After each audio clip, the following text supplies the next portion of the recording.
নমো তাস্সা ভগবতো অরহতো সম্মা সম্বুদ্ধাস্সা।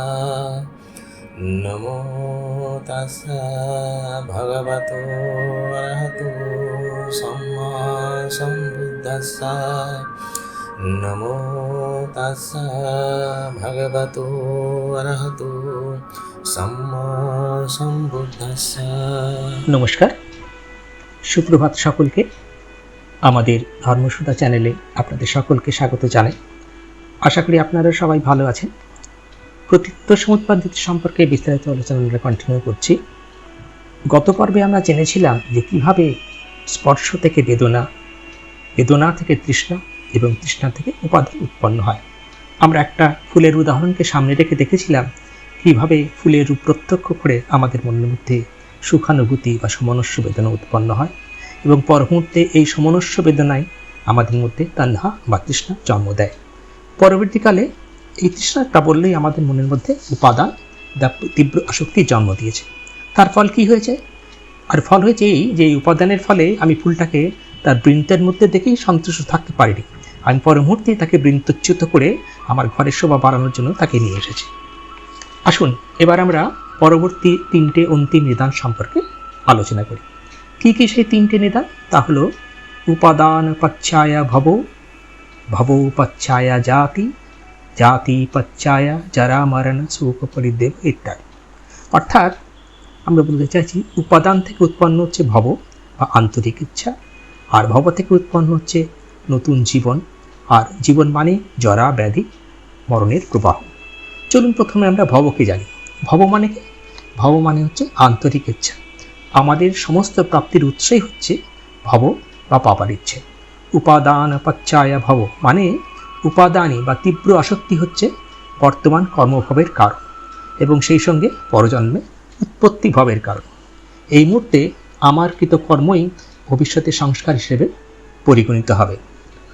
অর্থাৎ আমি বলতে চাই যে এই কর্মসংস্কারই নির্ধারণ করবে যে পরবর্তী সময়ে আমি কোন যোনিতে জন্মগ্রহণ করব বা আদৌ যোনিতে জন্মগ্রহণ করব কিনা।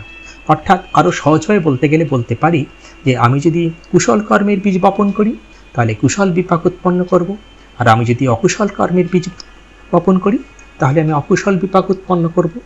আর সেই হিসেবে আমি যদি কুশল বা অকুশল কোনো রকম কর্মই না করি বা শুধু উপেক্ষা কর্ম করে থাকি তাহলে আমি আর নতুন কোনো সংস্কার উৎপন্ন করব না। অর্থাৎ তার ফলে পরবর্তী জন্মের প্রবাহ একই কারণে বন্ধ হয়ে যাবে। তাহলে আমরা কি দেখলাম? আমরা দেখলাম যে এইভাবে আমরা জন্ম মৃত্যুর প্রবাহকে রোধ করে ভবচক্র নামক এই শৃঙ্খল থেকে নিজেদের মুক্ত করে নির্বাণ পথে অগ্রসর হতে পারি। তাহলে এই মুহূর্তে একটা সঙ্গত প্রশ্ন আমাদের মনের মধ্যে উঠে আসে, সেটা যে এইভাবে সেটা কখন করা সম্ভব? দেখুন, অতীতকালে, বর্তমানকালে না ভবিষ্যৎকালে? যদি আমরা এই যে দ্বাদশ নিদানের কথা এতদিন ধরে আমি আলোচনা করছি, এই দ্বাদশ নিদানকে যদি আমি তিনটে কালের মধ্যে ভাগ করে দিই তাহলে দেখব যে অতীতের মধ্যে আছে অবিদ্যা ও সংস্কার, আর ভবিষ্যতের মধ্যে আছে জাতি জরা ব্যাধি মরণ ইত্যাদি, আর বর্তমানের মধ্যে আছে বাকি 8টা নিদান, যথা বিজ্ঞান, নামরূপ, ষড় ইন্দ্রিয়, স্পর্শ, বেদনা, তৃষ্ণা, উপাদান এবং ভব। এবং আমরা যুক্তি দিয়ে বিশ্লেষণ করে দেখি যে অতীতের কর্মের উপর আমার এই মুহূর্তে কোনো নিয়ন্ত্রণ নেই, সেই হিসেবে ভবিষ্যতেও আমার নিয়ন্ত্রণাধীন নয়। তাহলে সঙ্গতভাবেই আমরা বলতে পারি যে বর্তমান কালের মধ্যে দিয়েই আমরা এই শৃঙ্খল থেকে নিজেদেরকে মুক্ত করতে পারি। ঠিক সেই কারণেই ভগবান বুদ্ধ বর্তমানের উপর এত জোর দিয়েছেন। প্রতীত্ব সমুৎপত্তির প্রথম পর্বে আমরা দেখেছিলাম যে এই দ্বাদশ নিদান একটা আরেকটার সঙ্গে শৃঙ্খলিত হয়ে থাকে এবং সেই কারণেই ভবচক্র থেকে আমরা কিছুতেই নিজেদের মুক্ত করতে পারি না। কি এই শৃঙ্খলের মধ্যে আবদ্ধ একটা নিদানকে আমরা তার পূর্ববর্তী নিদান থেকে আলাদা করতে পারি বা ভাঙতে পারি, সেটা আমরা আমাদের সমাপ্তি পর্বে বিস্তারিত আলোচনা করব। আজ এই পর্যন্ত। জগতের সকল প্রাণী সুখী হোক, জগতের সকল প্রাণী দুঃখ মুক্ত হোক, চির আকাঙ্ক্ষিত নির্বাণ সম্পদ লাভ করে জগতের সকল মানুষ ভবচক্র থেকে মুক্ত হোক। আপনারা সবাই ভালো থাকুন, প্রতিটি মুহূর্তে বাঁচুন।